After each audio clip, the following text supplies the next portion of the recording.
Está começando mais um episódio do podcast Negócios do Agro e para começar a gente já agradece o nosso parceiro desse episódio que é a Agrotravel, agência de viagens oficial do agronegócio. E hoje o meu convidado, ele é graduado em agronomia pela Universidade Federal de Goiás, tem mestrado e doutorado no mesmo programa, ele é docente do Instituto Federal Goiano no campus Urutaí, onde também já foi diretor de ensino e diretor-geral de Polo de Inovação do IF Goiano e da unidade Embrap. Além disso, ele coordena o Núcleo de Pesquisas em Nematologia Agrícola e o Laboratório de Manejo Integrado de Nematóides. A gente vai falar sobre educação e pesquisa no desenvolvimento do agronegócio e eu tenho o prazer de receber Fernando Godinho. Seja muito bem-vindo, Fernando. Obrigado, Fábio. É um prazer estar aqui com vocês para falar um pouco a respeito do manejo de nematóides. Boa. Primeiro, já queria também pedir desculpas para todos aí, que a minha voz já não está a melhor, com esse tempo seco que a gente está enfrentando aqui em São Paulo, mas vamos tentar fazer o nosso melhor aqui. E, Fernando, para a gente começar, eu queria que você contasse um pouco da sua trajetória dentro do agro, como é que o agro surgiu e um pouco da sua carreira aí até chegar nos dias de hoje. Perfeito, Fábio. Na verdade, eu sou de uma família que vem do agro, né? Meu pai sempre trabalhou com agro, então a gente já tem esse histórico familiar e decidi fazer agronomia por ser algo que sempre me chamou muita atenção. E quando eu ingressei na agronomia, eu iniciei minha graduação na UNB, fiz 2 anos na UNB e depois transferi para a Universidade Federal de Goiás. E algo que sempre me chamou muita atenção durante o curso de graduação foi a parte de doenças de planta. Então, a fitopatologia sempre brilhou muito os meus olhos, né? Então, na minha graduação ainda, eu comecei a trabalhar com a fitopatologia e conheci a nematologia. Então, a professora Mara Rubia tinha recém-chegado de um pós-doutorado do Canadá e eu tive a oportunidade de desenvolver uma iniciação científica com ela, trabalhando com o manejo de nematóides de cisto e, desde então, nunca mais abandonei essa área. Então, esse ano completa 20 anos que eu já trabalho com a nematologia, né? Eu já tenho 11 anos que eu defendi o meu doutorado também, que foi em nematologia, e venho focado, né, principalmente no manejo integrado em grandes culturas. Então, hoje eu tenho trabalhado bastante com soja, milho, algodão e cana-de-açúcar, e com as culturas que entram também no programa de rotação ou sucessão dessas culturas que eu coloquei para vocês. E sempre trabalhando bastante com o manejo integrado, né? Então a gente sempre trabalha no desenvolvimento de produtos biológicos, produtos químicos, os produtos que estão chegando no mercado, a gente testa eles com antecedência, né? A pedido da empresa, então sempre eles nos procuram para a gente ter um posicionamento sobre esses produtos químicos e também sobre o desenvolvimento de micro-organismos, né, o que é o controle biológico, que hoje também a gente tem visto alavancar aí nos últimos anos, né, esse mercado. Fábio, acho que seu áudio está cortado, ou está fechado. Desculpa. E, Fernando, para quem não tem muita familiaridade aí com esses termos, queria que você falasse rapidamente aí as definições de fitossanidade, nematologia, o que significa isso?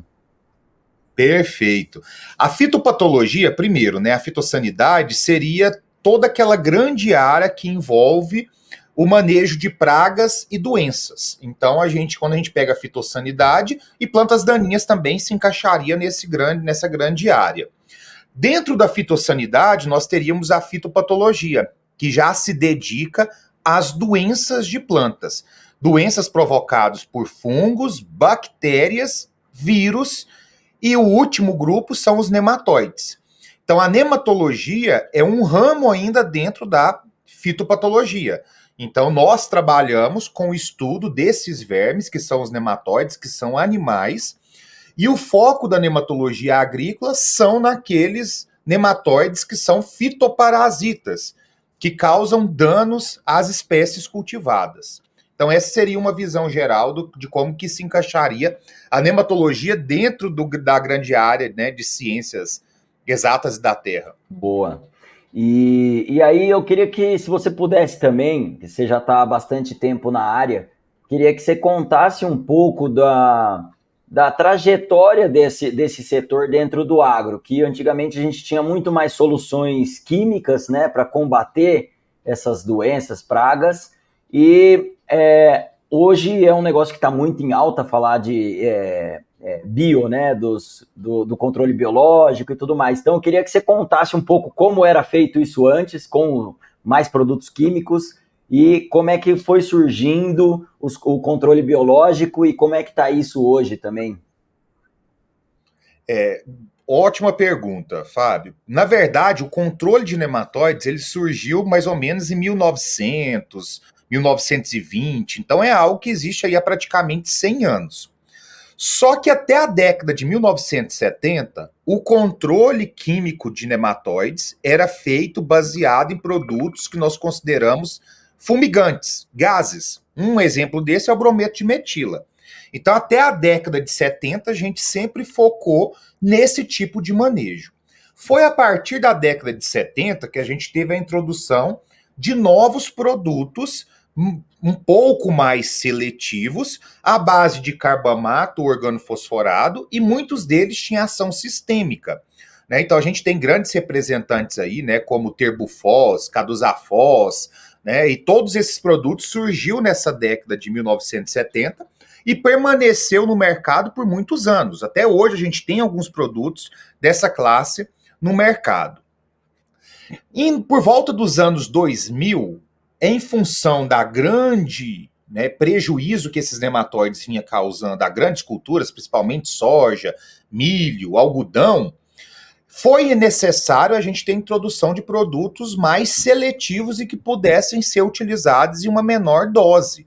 Então, por volta de 2006, 2008, a gente teve a introdução aí de alguns outros carbamatos e organofosforados, mas eu falo que o principal marcador nesse processo foi a introdução da abamectina, né? A abamectina via tratamento de semente industrial. Mas só em 2011, 2012 foi que o controle biológico de nematóides entrou no mercado. Em 2013 nós tivemos o primeiro registro de biológico à base de fungo focado no manejo de nematóides. Então foi a partir de 2013 que a gente teve essa virada de chave com a introdução desses biológicos. Por 4, 5 anos mais ou menos, até 2017, 2018, tínhamos poucos produtos no mercado. Né? Ficava em torno de 8, 10 produtos à base de fungos ou bactérias, muito bacilos, tricoderma, Pastelomices, Pocônia. Mas a partir de 2018 e 2019, a gente teve uma introdução de outros micro-organismos, outras espécies de bacilos, a própria Pasteuria, outros fungos sendo introduzidos também, outras espécies de tricoderma. Então, hoje, então depois de 2018, nós tivemos uma virada de chave. E para você ter ideia, hoje nós temos 89 produtos biológicos registrados para o manejo de nematóides. Essa pesquisa eu fiz ontem. A gente pode ter alteração hoje, amanhã, porque nós temos a introdução constante aí de novos produtos no mercado. Os biológicos, ele difere um pouco do químico, porque o processo de registro ele é mais célere, né? Ele é um pouco mais rápido. E a gente registra para organismo-alvo e não para cultura. Então, por exemplo, se eu tenho registro de um bacillus para Pratylencos brachiurus, qualquer cultura que o Pratylencos brachiurus parasitar, eu posso empregar aquele agente de controle biológico. Já o controle químico, nós temos que focar para o organismo-alvo e também para a cultura. Então, é um pouco diferente. Entendi. E o químico que nós tínhamos presente no mercado, hoje a gente já está tendo também uma mudança, nós estamos tendo a introdução de produtos com residual um pouco mais longo, mas se a gente pega abamectina, carbamato e organofosforados, esses produtos têm um residual muito curto no ambiente. Então, é em torno de 15, 20 dias, não passa de 30 dias. Então, isso fez com que a gente também entrasse com controle biológico associado ao químico, visando justamente suprir esse manejo, essa multiplicação do nematóide, quando o químico perdesse o seu residual. Então, foi algo também que trouxe os químicos, os biológicos bastante para o mercado em substituição aos produtos químicos. Legal. E você citou aí 89 mais ou menos registros, né, de biológicos. Isso são feitos por empresas brasileiras ou aí você está contando também com empresas estrangeiras que registram aqui? São empresas estrangeiras e empresas brasileiras. Isso é no total. Nós temos as multinacionais, isso. Só que diferente do que a gente vê para o químico, hoje o mercado, né, nacional, ou as empresas nacionais, ela tem um destaque maior do que as multinacionais. Então nós temos também multinacional, né, pelo market share, entrando no mercado, mas hoje, se a gente for ver o mercado de biológico, ele aí é em torno de 60% a 70%, né, feito por empresas nacionais, empresas brasileiras. Outro ponto que é interessante ressaltar também, Fábio, é que muitas empresas multinacionais trabalham com aquele B2B. Então, eles acabam o quê? Pegando um produto que é desenvolvido por uma empresa brasileira e incorporando no seu portfólio. Uhum. Então, é uma empresa multinacional vendendo aquele produto, só que aquele produto é oriundo de uma empresa nacional. Legal. E essas empresas internacionais que estão atuando nessa área, elas são novas empresas no sentido que eles trabalham exclusivamente com isso, ou são as grandes e tradicionais empresas que já trabalhavam com químicos e agora estão criando um braço de biológicos para pegar esse novo mercado, essa nova onda? Sim. Eu falo que seria um pouco dos dois. Primeiro, assim, a gente está vendo essas grandes empresas, essas grandes multinacionais, dedicarem, né, um braço, um ramo daquela empresa para o estudo de biológicos ou para desenvolvimento de produtos biológicos. Então, nós temos dois movimentos. Primeiro, muitas empresas multinacionais adquirindo empresas menores de biológico e incorporando aquele portfólio, né, dentro do seu. Então, aquela empresa acaba se tornando um braço. Nós temos processos de parceria também entre empresas de biológico e multinacionais, nesse processo de produção e distribuição. E temos também a busca ou desenvolvimento interno daquela multinacional também. Então, tem algumas multinacionais que têm a capacidade de isolar, né, micro-organismos e desenvolver. Então, a gente vê um movimento, né, um pouco diferente do que a gente vê para o químico. Então, hoje, as multinacionais, elas têm entrado no controle biológico, mas praticamente nenhuma traz isso no seu DNA. Isso foi incorporado a partir da aquisição ou fusão com outras empresas, ou em parceria também na produção ou no desenvolvimento desses produtos. Legal, legal. E, bom, como é que está a pesquisa aqui no Brasil em relação a isso, Fernando? Isso está sendo um foco grande nos institutos de pesquisa, na academia? Tem se dado uma ênfase maior nessa área, né? Sim, Fábio. Até você me perguntou a respeito da nematologia. Na verdade, até 10 anos atrás, a gente falava muito pouco sobre o manejo de nematóide. O interessante é que quando eu fui fazer pós-graduação, quando eu decidi fazer mestrado na nematologia, o que a gente tinha de problema fitossanitário na época em alta era a ferrugem asiática.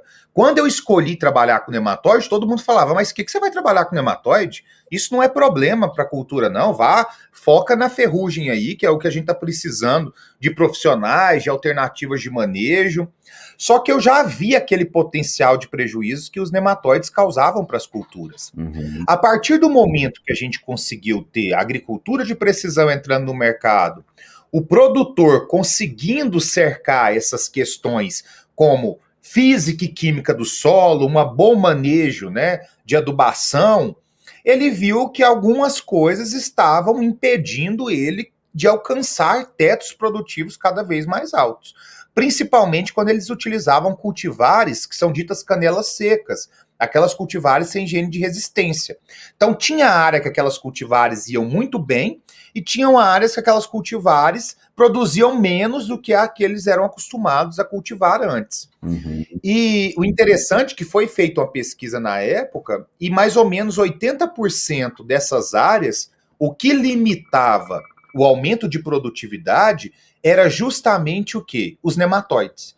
Então a gente tinha nematóide, que era considerado inimigo oculto, ele estava ali no solo, ele já é um nativo do solo brasileiro, qualquer área cultivada vai ter a presença de nematóide, mas a partir do momento que a gente intensifica o sistema produtivo, a gente também intensifica a multiplicação desse nematóide.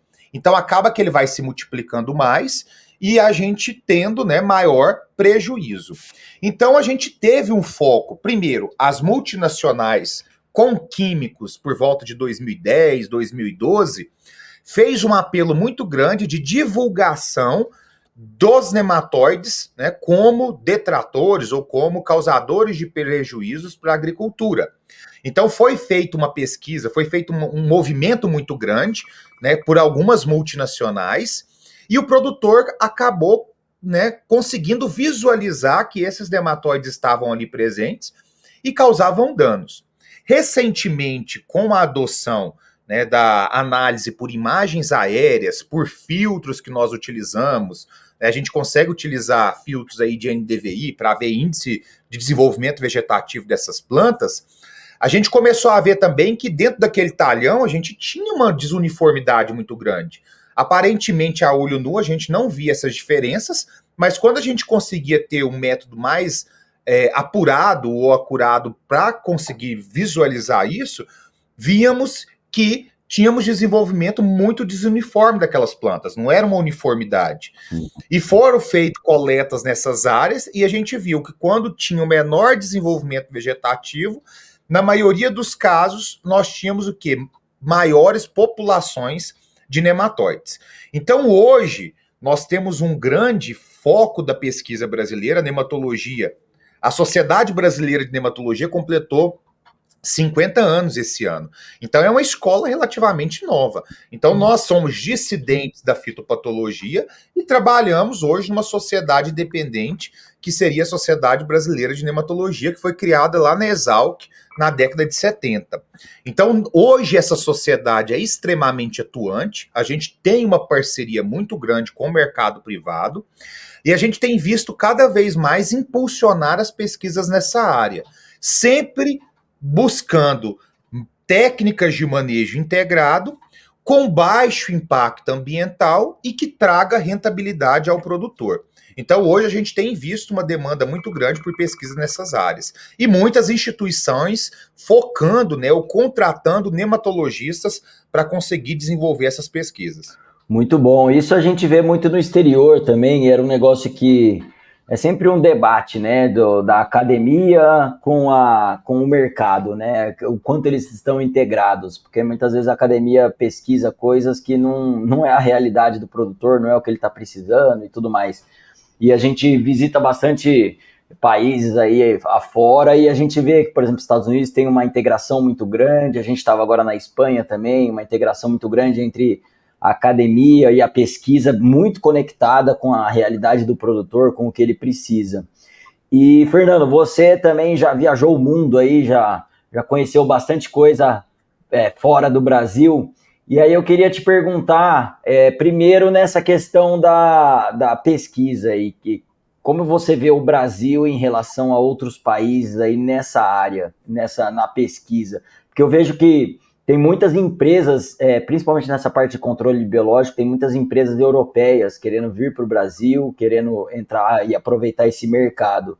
Então, o que você já viu aí pelo mundo nas suas andanças aí? O que você viu em relação à pesquisa? O Brasil está muito atrás, o pessoal a gente não está tão mal assim?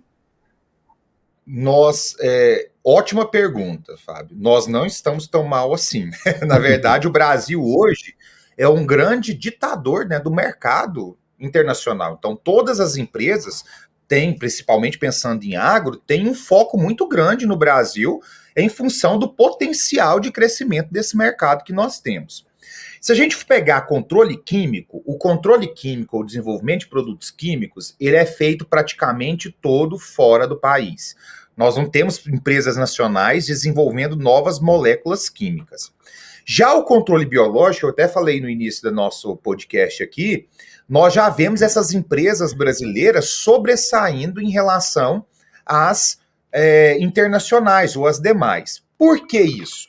Porque, na verdade, as empresas brasileiras, elas selecionam micro-organismos focados no controle biológico do próprio solo brasileiro. Então, nós estamos selecionando micro-organismos que são adaptados às nossas condições. Então, trazer um micro-organismo que é exótico para focar nesse manejo de nematóide, muitas vezes pode não ter aquele, né, resultado que nós esperamos. O que eu vejo hoje que o mercado internacional, você comentou, eu estive recentemente na Europa, esse ano a gente visitou uma das empresas mais antigas de produção, né, de biológicos, que eles produzem biológicos não só para agricultura, como para alimentação também, para diversas áreas. E o interessante é que eu vejo que essas empresas, elas estão à frente do ponto de vista de formulação, então eles conseguem formulações muitas vezes melhores do que as nossas, e além disso, eles também têm um screening do ponto de vista de DNA, de genética desses micro-organismos, muito bem feito.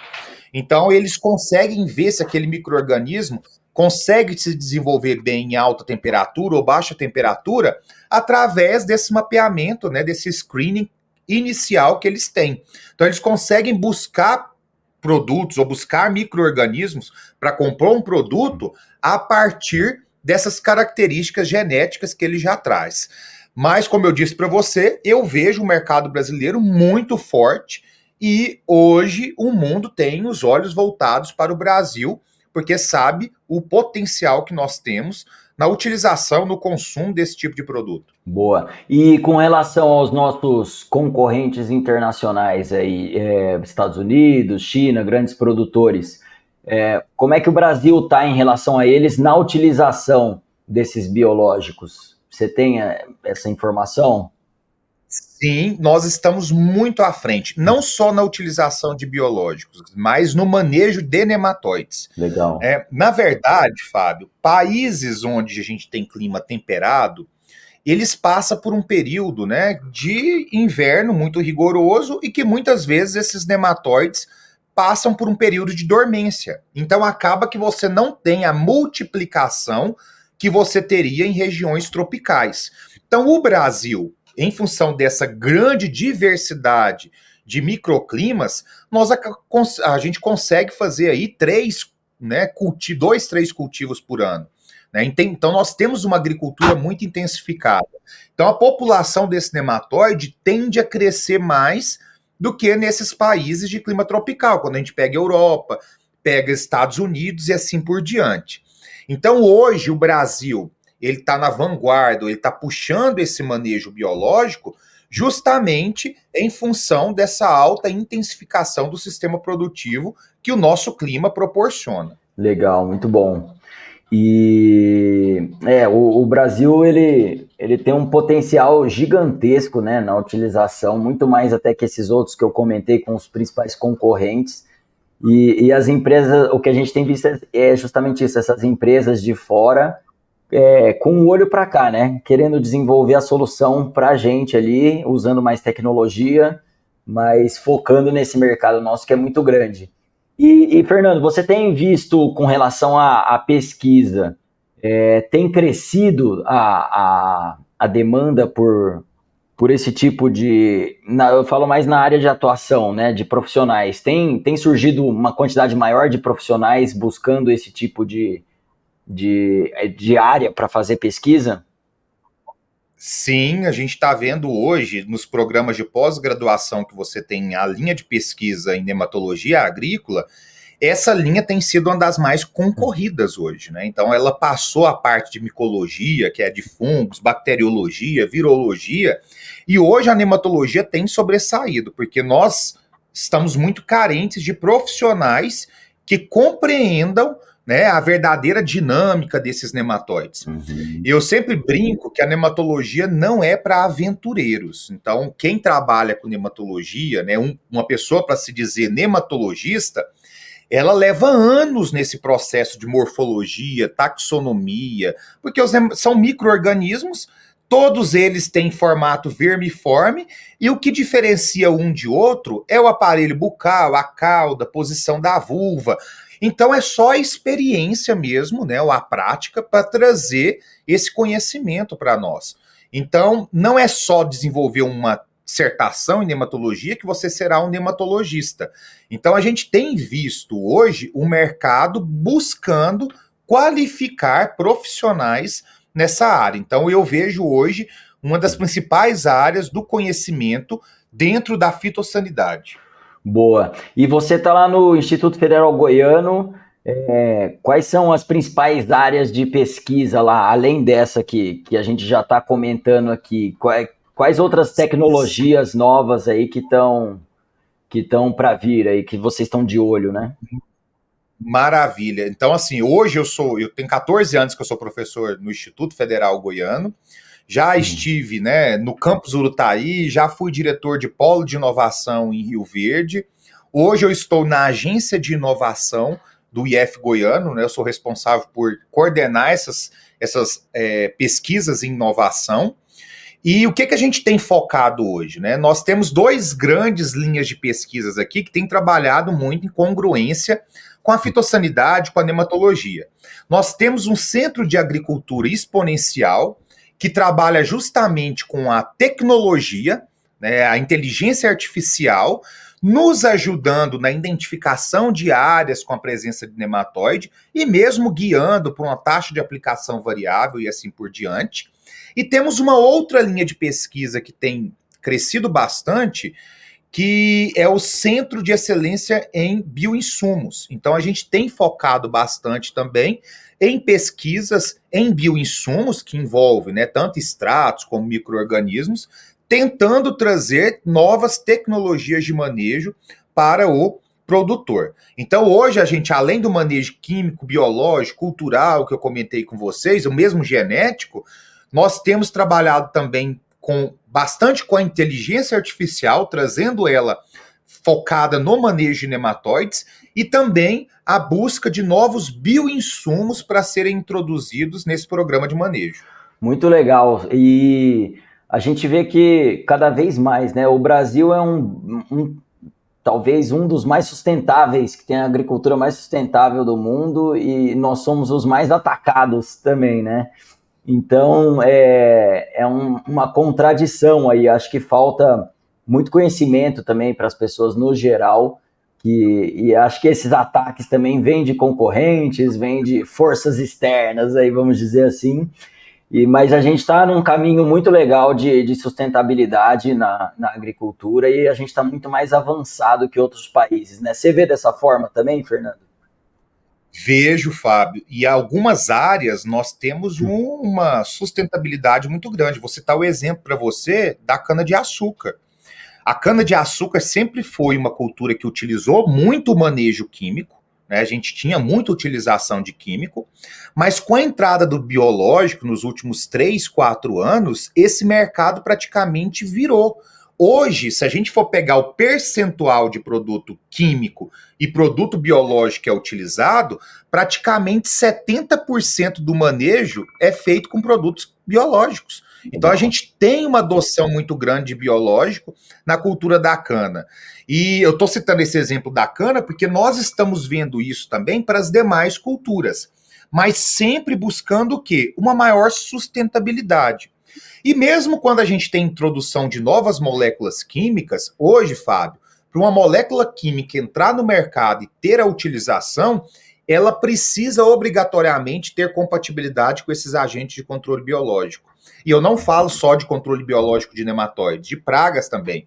Se nós não tivermos essa compatibilidade, é muito complicado essa molécula permanecer no mercado, mesmo ela sendo eficiente, justamente por esse maior apelo de sustentabilidade que nós temos a nível global. Uhum. Bacana. E Fernando, para quem quer saber mais informações e ter acesso a essas pesquisas e esses relatórios que vocês fazem no Instituto Federal Goiano, como que elas acessam isso? Sim, São abertas, ótima né? pergunta. São abertas, na verdade, nós temos, né, informações que são divulgadas pelo portal Integra, então a gente consegue trazer as informações da pesquisa que é realizada. Hoje eu tenho uma parceria muito grande com uma empresa privada que trabalha na parte também de pesquisa, consultoria e análise nematológica, que é a Nema Consult. Então a gente tem uma atuação muito grande também, que essa empresa ela traz informações, ela ajuda o produtor, né, a traçar programas de manejo. E também eu, como nematologista, sou tesoureiro da Sociedade Brasileira de Nematologia, né, nós temos um site específico, que é nematologia.com.br, onde vocês podem ter acesso a essas diversas informações das pesquisas que estão sendo realizadas na área de nematologia, não só no Instituto Federal Goiano, mas a nível de Brasil, inclusive em cooperações internacionais também que nós temos no desenvolvimento desses projetos. Eu também tenho um Instagram, o Fábio, que é o Fernando.Godinho, que eu trago também informações semanais a respeito de novidades que nós temos no campo da nematologia, de alternativas de manejo, de participação desses eventos, do que a gente tá vendo aí de novo. Então eu sempre tento fazer publicações semanais para trazer essa informação e facilitar o acesso a essa informação. Porque a gente sabe que as redes sociais hoje podem ser empregadas muito ao nosso favor. E é muito fácil da gente ter acesso a elas. Muitas vezes buscar um artigo, um projeto em um site específico acaba se tornando um pouco mais difícil para o produtor ou para o assistencionista. Então as redes sociais também têm nos ajudado muito nessa divulgação.